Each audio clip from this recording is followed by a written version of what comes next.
வணக்கம் நண்பர்களே, welcome to சாம்தேவ்ஸ் kitchen. இன்றைக்கி ஒரு காம்போ ரெசிபி தான் பார்க்க போகிறோம்.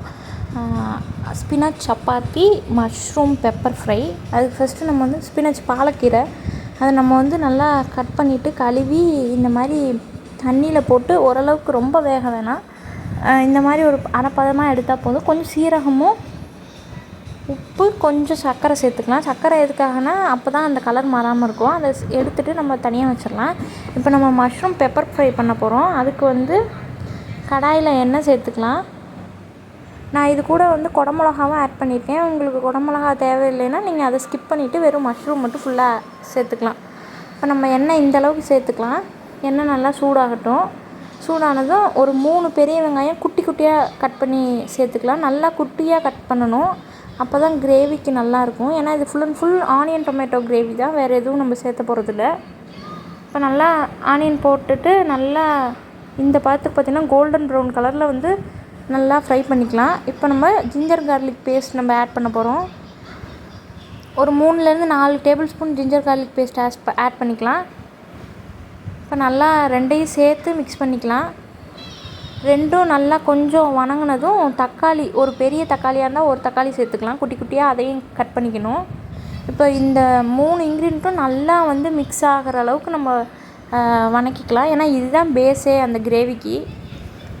இப்போ கொஞ்சமாக மஞ்சத்தூள், கொஞ்சமாக உப்பு ஆட் பண்ணிவிட்டு மறுபடியும் நல்லா கிளறி விட்டுக்கலாம்.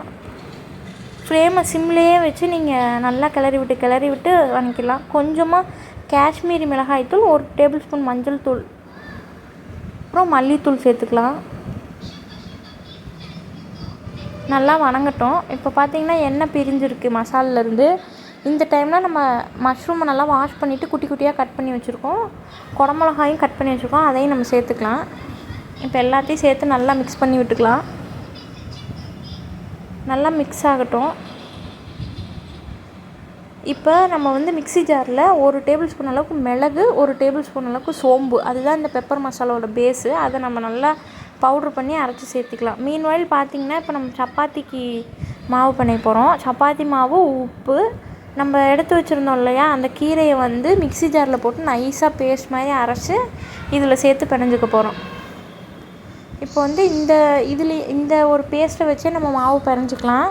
உங்களுக்கு வேணும்னா எக்ஸஸாக கொஞ்சம் தண்ணி தெளித்து மாவு, கோதுமை மாவு எப்போவும் நம்ம சப்பாத்திக்கு ரெகுலராக பிணையிற மாதிரி நம்ம பிணைஞ்சிக்கலாம். பிணைஞ்சிட்டு நம்ம அதை ஊற வச்சுக்கலாம். க்ரீன் கலரில் வரும் சப்பாத்தி, நீங்கள் பார்த்தா தெரியும். மாவு இந்த மாதிரி இருக்கும். இப்போ பார்த்திங்கன்னா சிம்லேயே வச்சதில் இந்த மாதிரி ஸ்டேஜில் நம்ம அரைச்சவங்க இல்லையா பெப்பர், சோம்பு, அந்த மசாலா சேர்த்துக்கலாம். இப்போ உங்களுக்கு கிரேவியாக வேணும்னா இன்னும் கொஞ்சம் தண்ணி சுண்டுறதுக்கு முன்னாடியே நீங்கள் எடுத்துடலாம். அப்படி ட்ரையாக வேணுன்னா நீங்கள் இன்னும் சிம்மில் வச்சு ரோஸ்ட் பண்ணிகிட்டே இருந்தீங்கன்னா ட்ரை ஆயிரும்.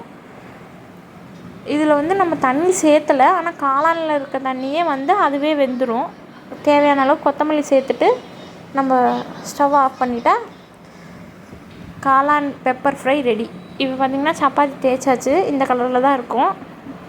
தேய்ச்சிட்டு நீங்கள் போட்டு ஆயில் போட்டு எடுத்துக்கலாம். சூப்பரான spinach chapati with mushroom pepper fry. நீங்கள் கிரேவியாகவும் எடுத்துக்கலாம், செமி கிரேவியாகவும் எடுத்துக்கலாம். தேங்க்யூ.